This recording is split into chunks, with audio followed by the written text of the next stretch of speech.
love it.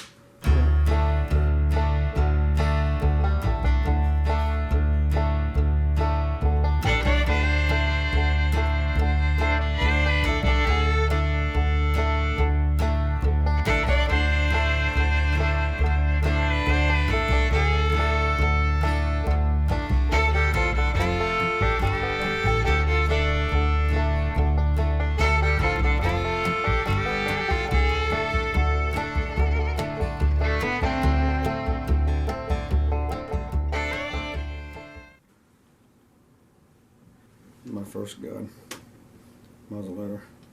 First gun. Yep. And who made that gun? Jerry Fergusinger. He was from Shippensburg. He passed away, I think, 2001. He passed away. And this was one of his first guns he built back in the early 80s. Uh-huh. Yep. And you said, what's the backstory with that rifle? Well, it's 45 caliber. Has a Bobby Hoyt barrel on it. My dad, he shot it. And then my dad got older and sold it.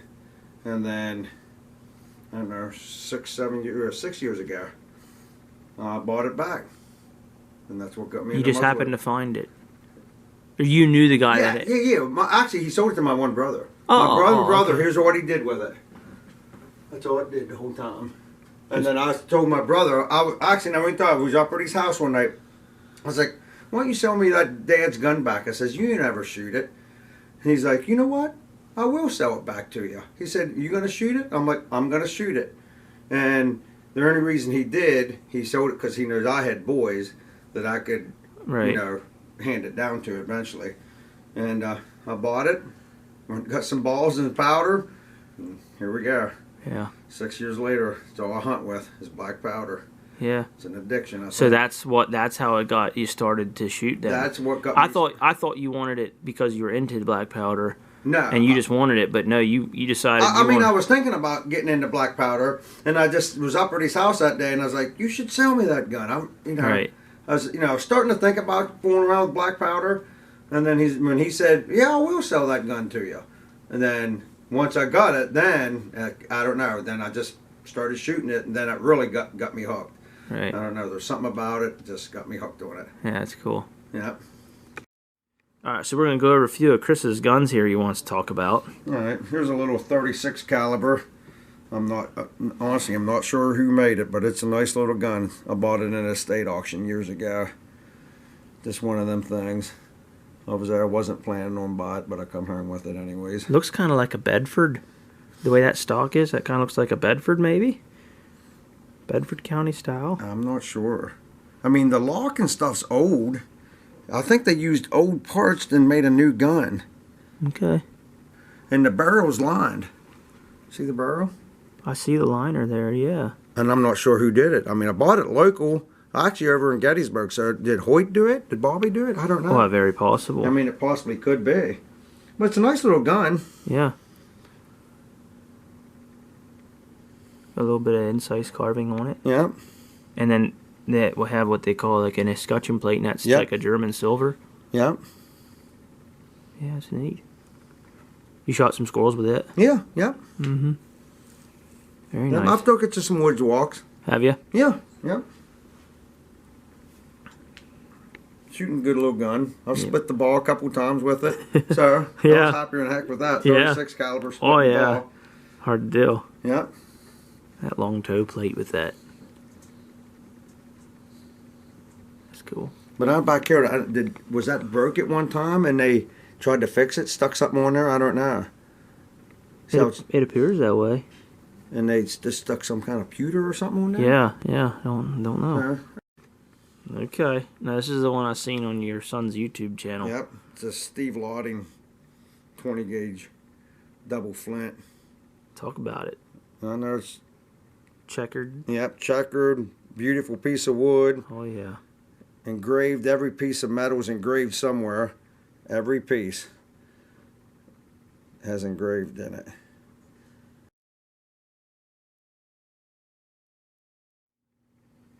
Someone told me that L&R is the only ones that make matching locks For left and right. for left and right. Yep. Yep. Now this is something that crossed my mind the other day. How in the world do those locks go on and off with them being on the other side of each other? What do you mean? How do they bolt them together? Oh, there's a head that's recessed. Yeah. Okay. Yep. See, I didn't know that. So for a side by side like that, you have a lock bolt recessed In the left lock. right. And just the one holds the other. That's it. That's it. One bolt. One bolt. I don't use this gun much. It's just so pretty. I mean, I did hunt some squirrels with it. It's the only thing I really hunted with. I haven't beat no brush with it for rabbits because I'm afraid I'm going to bust it up. Yep. And it's just too pretty to bust up and get scratched up. What's your next piece here? Yeah, next gun that I like is my 1884 model 1884 trapdoor, and it was made in 1890. And it was kind of one of them. It was a gun I've been after for years and years, and every time I'd go to sell, I could just never afford one. They always went for a lot more than I could afford, and then eventually I just kept on going to estate sales and gun sales, and I eventually found one that I could afford, and I bought it. It's actually in really, really good shape. I killed one deer with it so far. And you want to show us how that thing works? Yep. This is a 4570. Yep. All right, so you put it on the second cock's the safety, and you just flip it up. All right, and then you would. Here's the bullet and that's shell. a 4570 You lead. just stick it in there like that, and then you would shut it down, and then, oh heck, I'll just do it quick. I ain't gonna shoot it. And then you would cock it one more time to shoot it, and then when you done shooting, you just open it back up. Then it flings the casing out. Wow. And how hard is a gun like that to clean? Because you have black powder loaded in those casings. It ain't that bad because I just flip it up. Yep. And then I just hold it open, and you can put your cleaning rod and just go the whole way through it. Uh-huh. So, and I just do it like I do all my other black powder guns. I use water. Yeah. I clean it out with water, wet patches, and then I put a little oil on a rag at the patch at the end and season the barrel, keep it oiled up. That's it. Yeah. So what's the twist rate in the gun like that? Because it's shooting a bullet. Yep.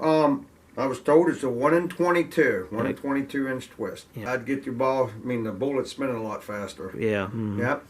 I also know it's a lot of fun to shoot, and it's still black powder, so that's why I got it. And the reason 1884 trapdoors had the rod bayonet at the end, instead of having a bayonet that slips over the end, they had this bayonet it's actually the cleaning rod, and then it has a bayonet at the end. So that's like out west Indian war gun there. Yeah, I think that, yep. That's when the trapdoor was used the most, was in the Indian Wars. Mm-hmm. They actually, I think, used them some in the Spanish-American War, too. Okay. They did use them in the Spanish-American War a little bit. Mm-hmm. Interesting. Yeah. And then the next gun I'm going to show you is the main gun they used in the Spanish-American War. Okay, my next gun that I wanted to show you is a 3040 Krag. And this is a model 1898. Okay, and this gun was made in the year of 1899, so it's a later model. It definitely wasn't used in the Spanish-American War, but I know it's a sweet little gun. Yeah. It's probably one of the smoothest bolt actions you ever work in your life is a 3040 Krag. If you can find one that's smooth, made today, please let me know, because I just don't think they make them that smooth anymore. Yeah. And then the loaded here is this side clipper box, and you just dump 5 shells in there, shut it, then rack one in. It's like a side magazine. It's a side magazine. Yep. It's really easy to load. You can just kind of dump them in, and they go. It's easy to load. Yep. And that's another gun that I just always wanted, and same situation as my trapdoor. Kept on going to sales, gun sales. And the things just always brought too much money out of my range, and I just kept going and going, and eventually I went to one, and there was hardly any antique guns except this in here, and then I got it cheap. I was able to afford it. So, and it also has its bayonet with it. Same year as the gun was made, 1899. Yep, all original, everything good. Looks like someone maybe tried sharpening it on that bottom edge. See it? Yeah, I see that. Someone fooled around with something. Right. So this so just stick it on here like this, and right like that. There's with its bayonet.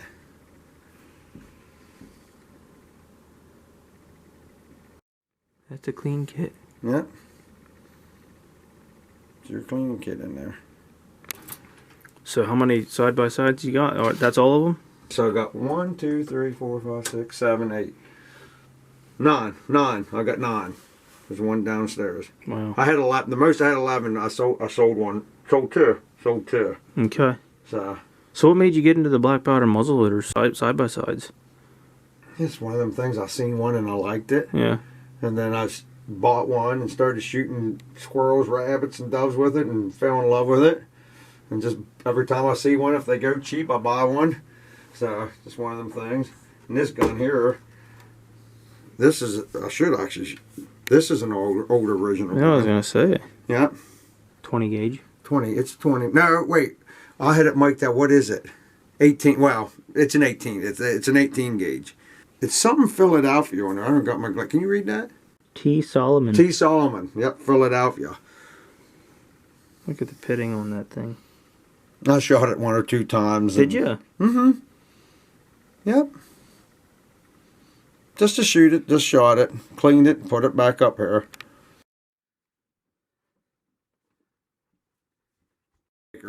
But, so, I just do my own thing. It's right there. I just finished that this morning, putting the... That's cool. Rare details. Looks real good. CM 2023. Yeah. Where'd you get the horn? From a neighbor butcher guy back to Rory. Oh, okay. Yep. I'm not a horn maker. I get Charlie McKee to do that. Yeah. I mean, I don't know. I just do my own thing. And this little character here, I always drew that little dude on my paperwork at school. I always got in trouble for it. So now I started doing it on my horns. Probably the last 15 or 20 I put that guy on there. That's funny.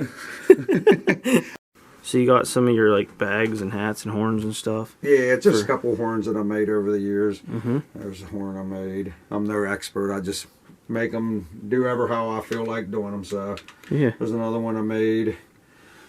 I use this a lot during woods walk because it's big, and yeah, I like this during woods walk. I got the big plug in. I can easy grab it. I ain't looking for it. Right. Just another one I made. Like I said, my scrimshawing. To me, I think I suck, but it's me. So hey, no, it's cool. Yeah. I mean, and that's the thing with scrimshawing and doing your own horns, and with muzzleload, you can make it all yourself. Yeah. You know what I mean? Yeah, it's all your own make. Yep. Do whatever you want with it. And that one, yeah. I stuck 50 stars on it for the 50 states. Just something to fool around. Wow. So that's a lot of work. Yeah. Then it's hard to get big horns. I get them from butcher shop, so I get a lot of small horns. So I make a lot of small horn stuff. And this horn here, I actually made the horn, and I gave it to my dad before he passed away. And his friend scrimshawed, and then his friend scrimshawed this horn for my dad. He did the scrimshaw. David Mowers did it. Mm-hmm. He's an awesome. He scrimshaws really good, and he can make one of the nicest knives you ever seen. Yeah. So. Is that the home place? Yep. This is where I was born and raised, the Martin Estate. That Dave Mowers made for my dad years ago.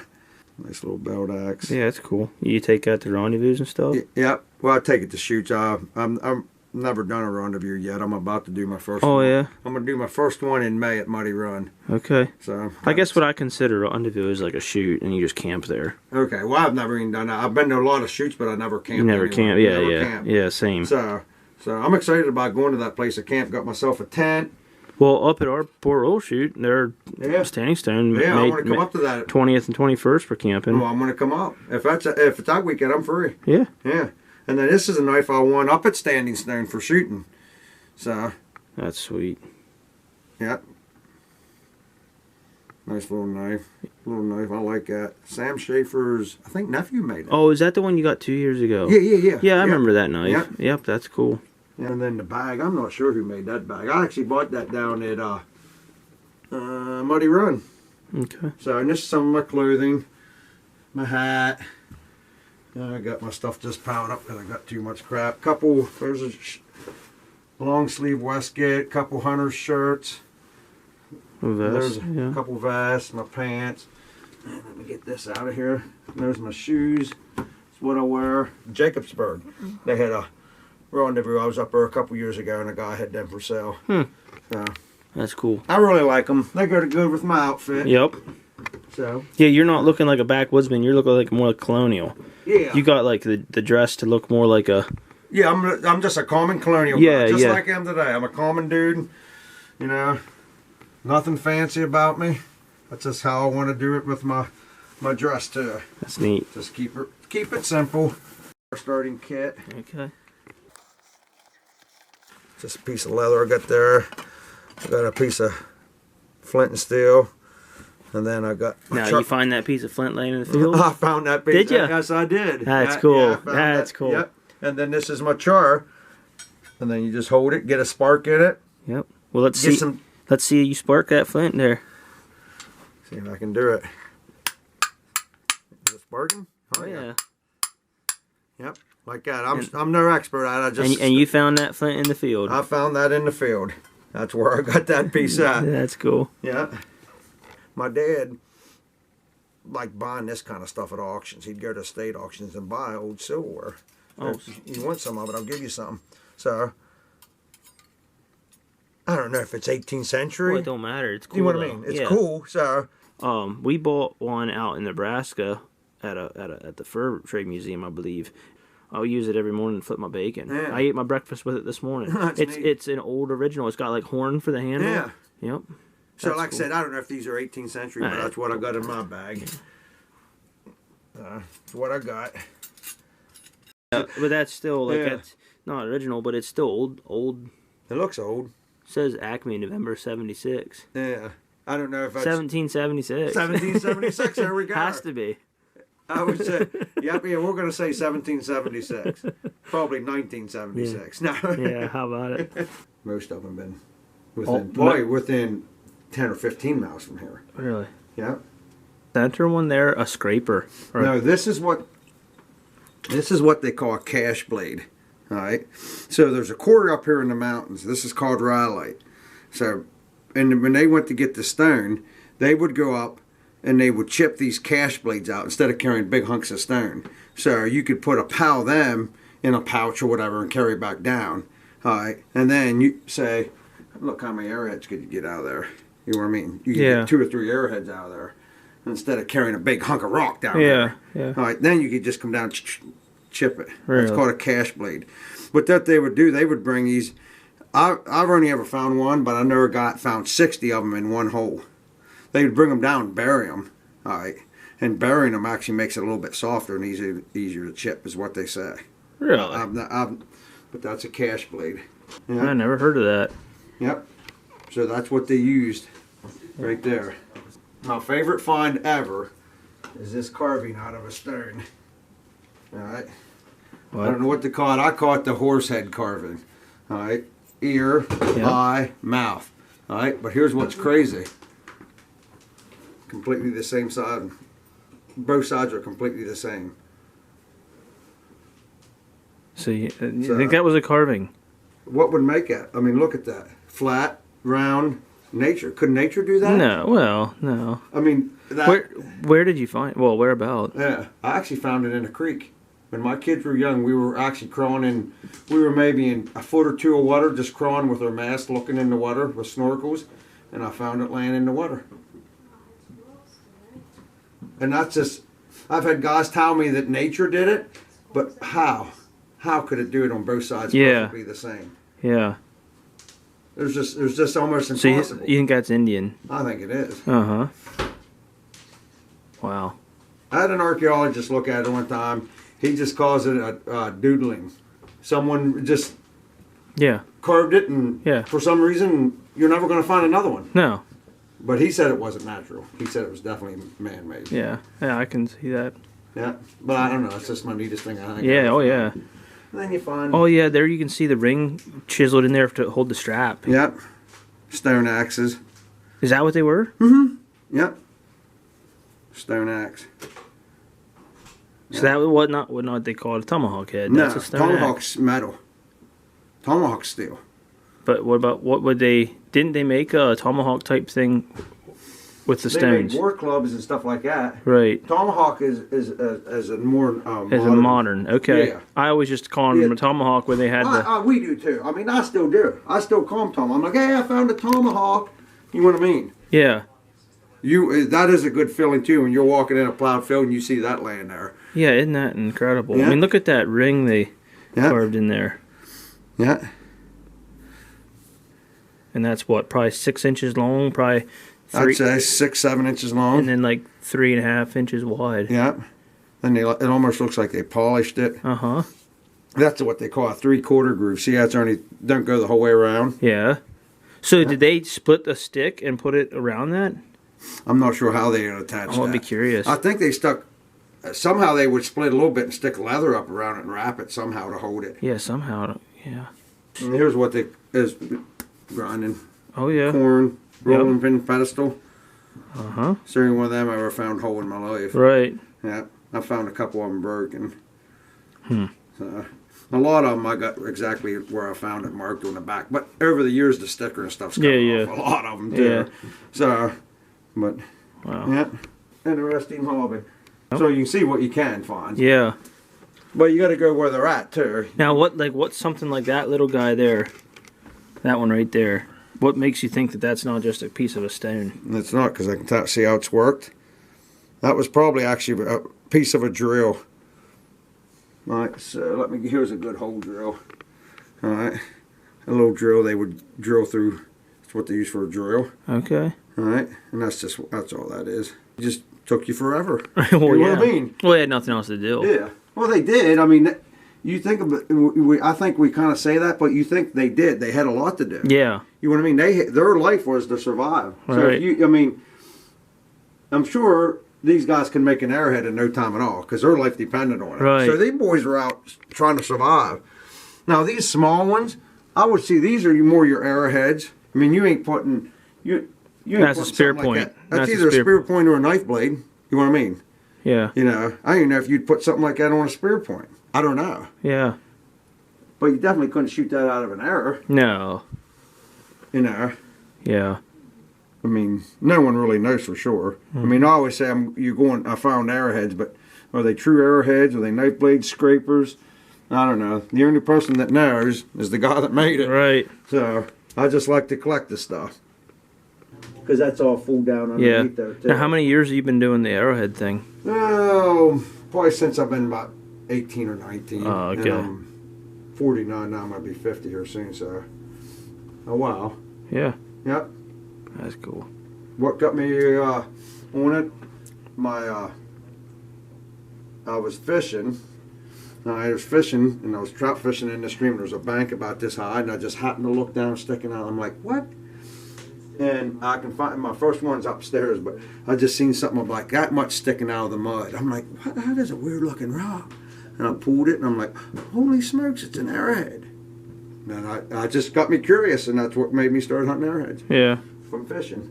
I started talking to a couple old guys. I'm like, that hunt arrowheads. I'm like, how you find arrowheads? They're like, man, plowed fields after it rains along the streams.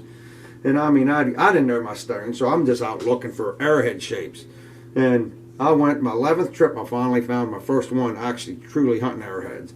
But the secret to hunting arrowheads is you got to learn to know your stone. All right. Once you get to know your stone, then you see them chippings and stuff laying. Say like an arrowhead like this. Like you might only see that much of it sticking out of the mud, but after you get to know the stone, you're like, man, that's rhyolite, and you pull on it, and pow, right there it pops out. Sometimes you find them completely laying out of the top of the ground and wash the whole way out like that. Like a plow field, it'll wash or like rain real hard, and you go out, and that sucker will be laying right there like that. I mean, I found hundreds of them laying there right in the field like that. Really? Yep. Yep. But most of us stuff in our area is rhyolite. Rhyolite, yeah, I never even heard that term. term. It's called rhyolite. Yep, there's a bunch of there's a couple quarries up here in the one mountain where they mined it out. Yep. But how the Indians gather it? They had to go up there and dig it out. Yep, they dug it out. There's actually some outcroppings. You can see where they busted it off. But they had to dig some of it out. Yeah. I mean, they had to. Yeah. Then they'd go up there, and they would make these up in the mountain and carry these out. Yeah. It's a lot easier to carry a pile of these out than a big bunch of stones. Well, that's interesting. So, yeah, I never thought about the fact they had to go gather the stone. I just assumed they were making out of anything around. no, you got to have a stone that chips right. Right. You take a piece of limestone and try to flake it, it just busts. It don't chip. It don't flake. Right. Yep. You need something that flakes good. Like that's. I'm not even sure what that stone is, but that's quartzite. That's some type of flint. That's jasper. But 99% of this is rhyolite. This is what they call chalcedony. It's like a clear stone. Yeah. Now this is busted up. I'd love to find that hole. Mm-hmm. See how it's kind of clear? Yeah. But it's busted up there. Mm-hmm. Still pretty neat find. Oh, yeah.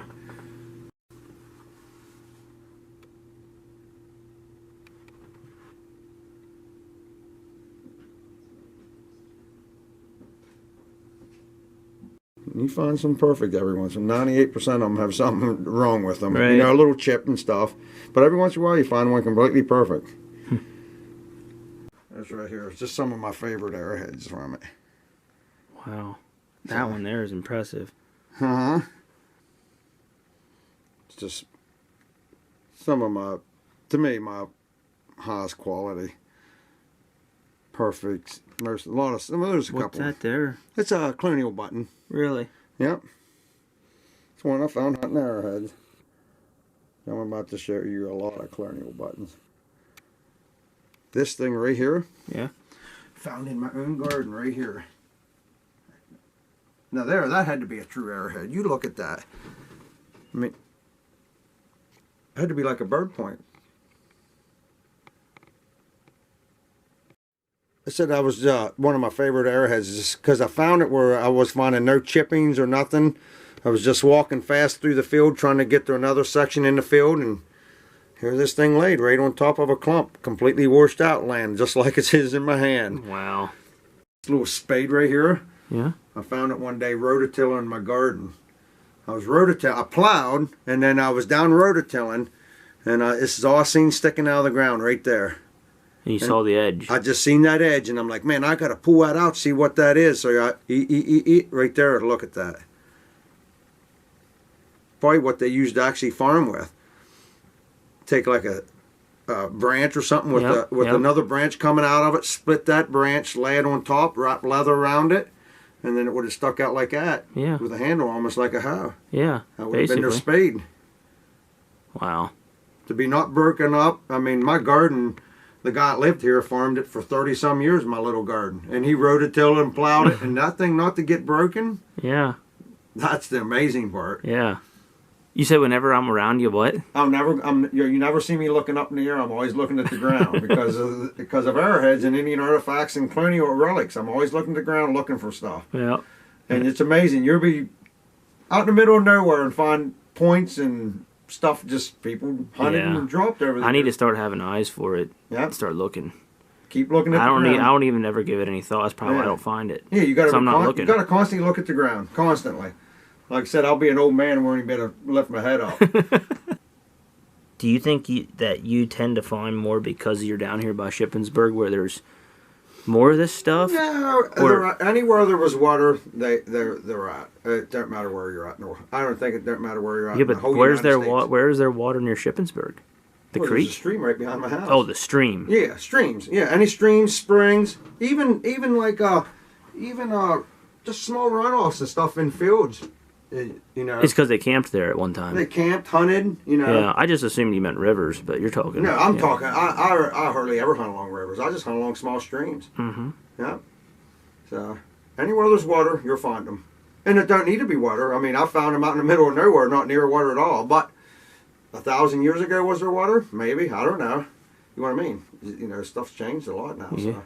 You say you have some buttons to show? Yep. We'll go up in here in my attic. Okay. From metal detecting. All right.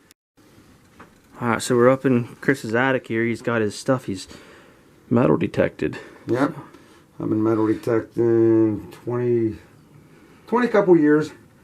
Can't say specifically what year I started, but just go anywhere I can think I have a chance of finding something. Mm-hmm. try to find spots where the colonial people live. That's my favorite thing to find. Yeah. So, and some Civil War stuff here and there. But yes, so tell us a little bit about different things here. well, these are all old large cents here, right there, and some King George of his coins. So I don't know if you can see any of them or not in that glass. There you might be able to see right there. It's a large cent. Not sure of the year. 1826. Yeah. Just go and look for colonial sites and where they hung out. And these are Civil War bullets? These are Civil War bullets that They're I big. found. They're like They're 69 caliber. 69. I'm not very good with my Civil War stuff. Just every once in a while I run into some. So I guess the little campsites and stuff I found over the years. That's a part of I think it's a cartridge box plate. It's part of it says U.S. Right. I've never found anything complete yet. Wow. So, and I guess they're all Civil War bullets. Yeah. I mean, some of them at the bottom maybe are not Civil War bullets. I'm not sure. I mean, they're like big. Yeah, I know they're 69 caliber. I did have a guy tell me that. And he knew his Civil War stuff. And he said this was a Confederate bullet. I don't know my bullets, but if that's a Confederate, I think that'd be the only one I have. Wow. It's right there. Wow. And these things here, they're called hem weights. The women sewed them in the bottom of their dresses to give them weight there. I guess probably to keep them from blowing up. Oh, wow. So they're lead. They're lead, yep. Yep. They're lead. And that there, it looks like it's British Royal Navy to me, but I don't know. It got that look to it from, you know, like the Revolutionary War, which I have found. I know I got a British Revolutionary War naval button somewhere. Where is it? Right there. 100%. That's a British Royal Navy button. Wow. From the Revolutionary War. Found it around home. Yep. Yep, just metal detecting over the years. And this is, it's what they call a George Washington button. It may be hard to see. You know what, let's take it out. Yeah, it's a George Washington button. It says, long live the president, GW. Then the chain around has the 13 colonies on it. Wow. So, and what's the backstory behind this button? What I take it is when his inauguration was going on, I think they gave these out as a souvenir. So they're probably not very common. I don't know how many they made. I mean, guys find them. They're not like oncoming. They're not like super rare, but they're not common either. Yeah. So I don't know how many they made, and if the whole story's true about his inauguration, or did they make a pile of them and just sell them? I don't know. But they are hard to find. I mean, anyone that metal detects a lot, one of his ultimate find is that button right there. Yeah. So I've only ever found one. I know a guy found 8 of them. Really? In his lifetime. But he's metal detected for 45 years. Where is my USA? Right here. This is a good find too. This is a USA Revolutionary War button there. Continental Soldier. That's a good find too. I only ever found one of them. So that definitely come off of a soldier's uniform from the Revolutionary War. Wow. So that's a cool find. Mm-hmm. It's a button from the War of 1812. It's the only one of them I've ever found. Too. Right here, this is a good one. And what's this one? A New York militia button. So that would have been militia of the Revolution. No, this is actually dated in the 1830s. Oh, okay. Some of these here are Civil War. Yeah, the top ones are Civil War. Wow. Yeah. And I think this one's actually maybe a Great Seal button, maybe like World War II. That ain't real old there. Uh-huh. And some of them are just colonial buttons, you know, I like them just because of the design on them. Yeah. Fancy. These are all buttons. All buttons, a coffee can full of them that I found. It's just really common to find buttons. Really? I mean, anybody that actually does 18th century reenacting, they know how many buttons are on your clothing. There's buttons everywhere.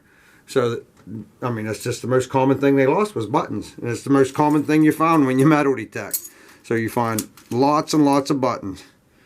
That's a round button. See how it's completely round? Yeah. It's called a blowhole button. Yep, completely round. But you're saying that the buttons was basically, they didn't use zippers, so they buttoned everything. They buttoned everything. So that's why you find all, I mean, how much weight's in that? Oh, yeah. For that's a lot of buttons. Oh, yeah. I'm sure there's a couple thousand of them in there. And they're round balls, all that. These are just round balls that I found. Well, that ain't a round ball.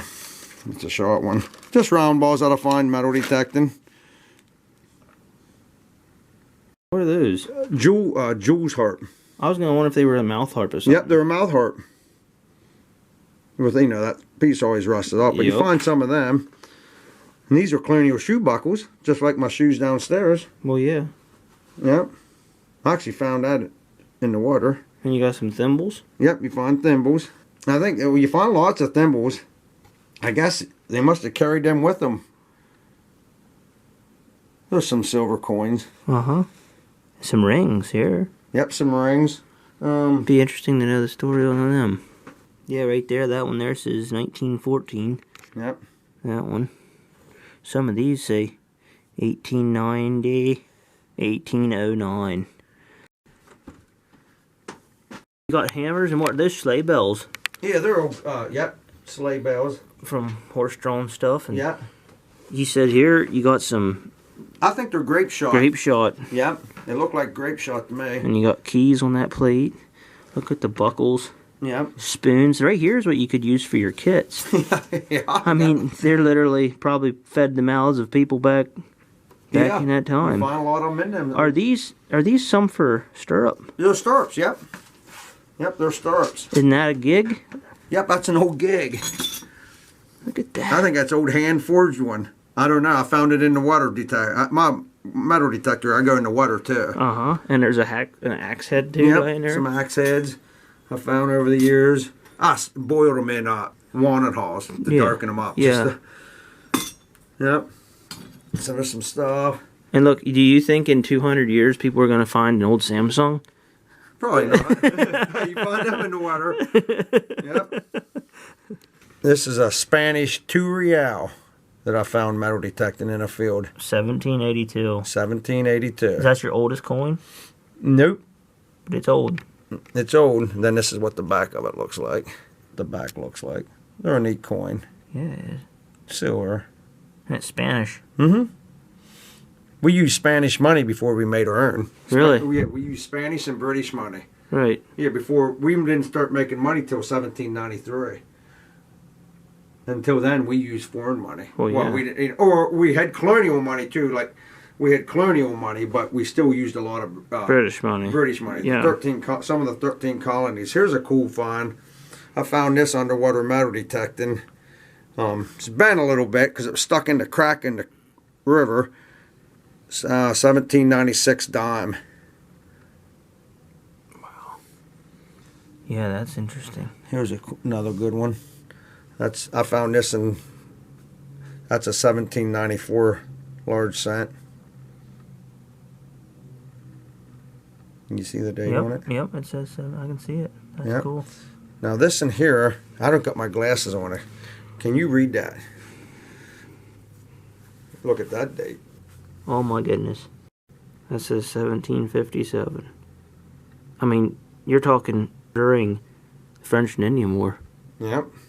And that I forget what look what it says on there. It's either something the Great.